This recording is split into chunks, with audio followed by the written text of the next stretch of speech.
রাজধানী ঢাকায় যানজট মানুষের নিত্যসঙ্গী। তার উপর ইফতারি তৈরির পর্যাপ্ত সময় থাকে না কর্মজীবীদের। ভরসা দোকানের ইফতার। মাঝে মাঝে সেই ইফতারি কিনতেও পোহাতে হয় নানা ঝামেলা। তবে সব সমস্যা এক নিমিষেই সমাধান করে দিচ্ছে হাতের স্মার্টফোন। একটি ফোন কল অথবা অনলাইনে অর্ডার দিলে স্বল্প সময়ে ঘরে চলে আসছে পছন্দের ইফতার। হাতে সময় নেই, তো এটা এখন অনলাইনে অর্ডার দিয়ে আমরা নিয়ে নিচ্ছি। মানে হেল্প করছে অনেকভাবেই। হাংরি নাকি, ফুড পান্ডা, ফুড মার্ট সহ বেশ কয়েকটি প্রতিষ্ঠান অনলাইনে ইফতারের অর্ডার নিয়ে বাসায় পৌঁছে দিচ্ছে। মানুষ যেন ঘরে বসে ই কমার্সের যে সুবিধাগুলো এগুলো নিতে পারে, বাংলাদেশের মানুষের কাছে কিছু যদি দিতে পারে, এটা হচ্ছে আমাদের টার্গেট। শুধু রেস্টুরেন্টের খাবার নয়, ঘরোয়া স্বাদের ইফতারও গ্রাহকদের হাতে তুলে দিচ্ছেন তরুণ উদ্যোক্তারা।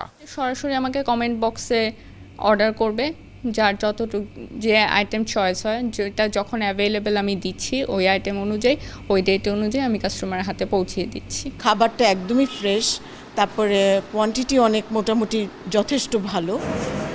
প্রচলিত ছোলা পেঁয়াজুর পাশাপাশি বিরিয়ানি, তেহারি, পিৎজা, কাবাব, সেমাই, মিষ্টি, পিঠাসহ নানা মুখরোচক খাবারের তালিকা থাকে অনলাইন ভিত্তিক এসব ইফতারির বাজারে। মানিক শিকদার, 21 টেলিভিশন, ঢাকা।